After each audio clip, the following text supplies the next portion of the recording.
Imagine this: a terminal diagnosis, a near-death experience, and an incredible return to life that changes everything. Today, we bring you the inspiring story of Frank, a man who faced one of life's toughest challenges and returned to share his remarkable journey. Frank, tell us, how did your story start? It began so simply that, looking back now, I can hardly believe it was the start of something so profound. I had mild symptoms: fever, weakness, chills. It felt like an ordinary flu. I thought, this is nothing serious, just a couple of days of rest, and I'll be fine. Living in the north, where it's always cold and damp, illnesses like the flu are common. Nobody panics over them, and neither did I. But within a couple of days, the fever started climbing. I tried to brush it off, drank more fluids, took over-the-counter medication, but nothing worked. The fever shot up to 104 degrees Fahrenheit. My whole body ached, chills racked me, and I could barely move. Even then, I didn't think it was anything serious. It's just the flu, I kept telling myself, just a really bad case.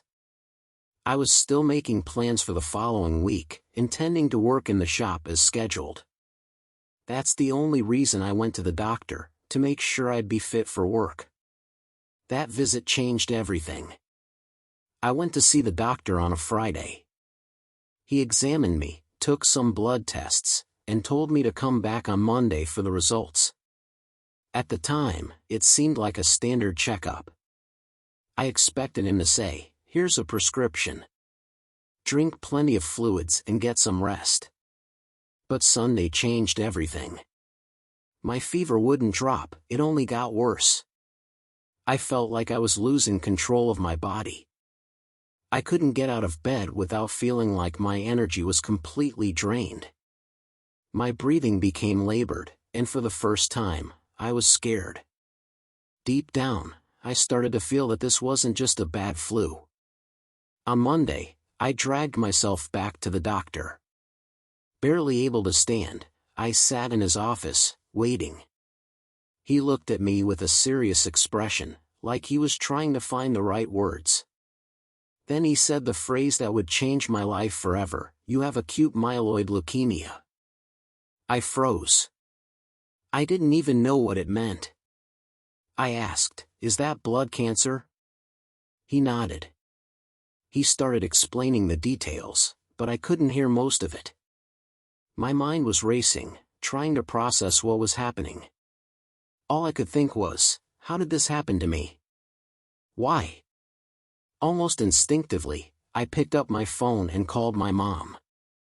My hands were shaking, and my voice was trembling. "Mom," I said, "they told me it's the end. I have blood cancer, and I don't have much time left." She tried to comfort me, saying we'd figure something out, but I couldn't listen.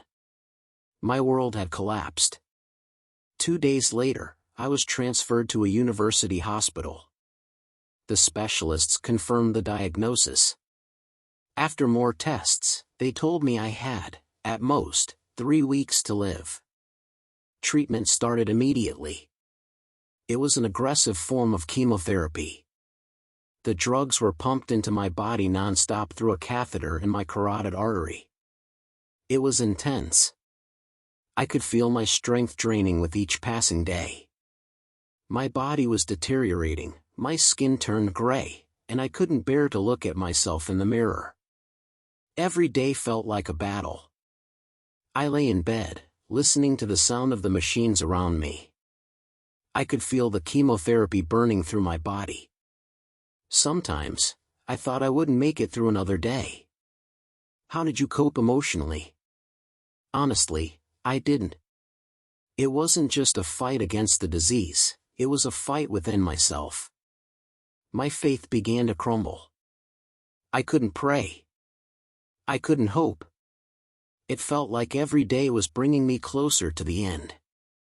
But my mom, she was my rock. She held my hand, read the Bible aloud, and told me God wouldn't leave me. Her faith was stronger than mine. On the 6th day of treatment, I was lying in bed, focusing on my breathing. It was the only thing that connected me to life. Inhale, exhale. Then suddenly, silence. My breathing stopped. Everything went still. It was so unexpected that I didn't even realize what had happened. Later, the doctors told me I had died. A nurse found me unresponsive and called for help. But they didn't attempt resuscitation, they thought it was hopeless. My mom said she was holding my hand at that moment, and the monitor flatlined. A doctor told her, "He's gone." But I wasn't gone. I was experiencing something entirely different.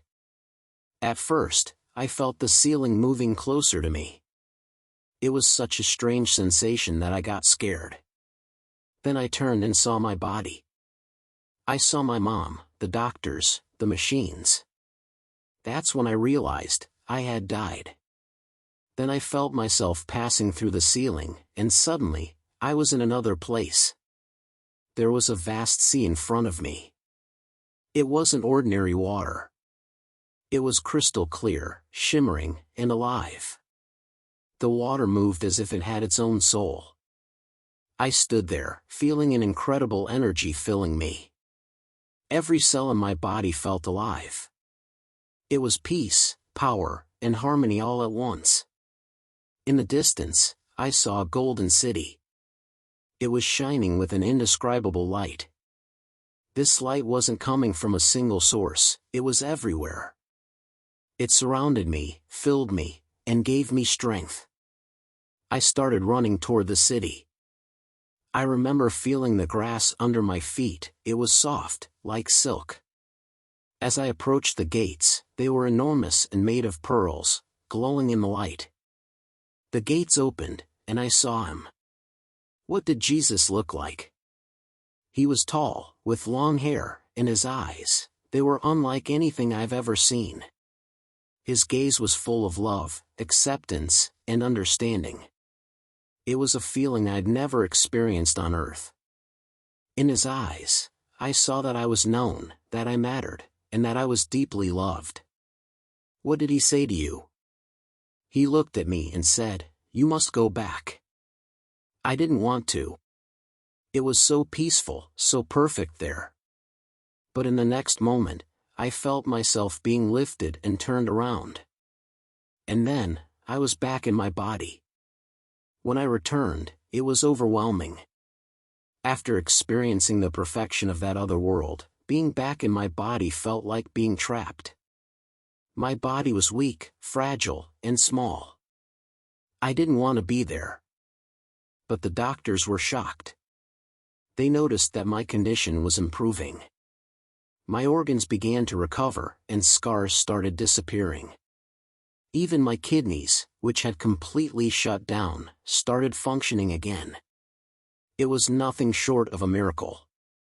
Frank, what did you take away from this experience?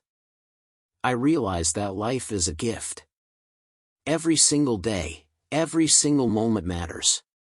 God gave me a second chance, and now I live with a purpose, to share my story and inspire others.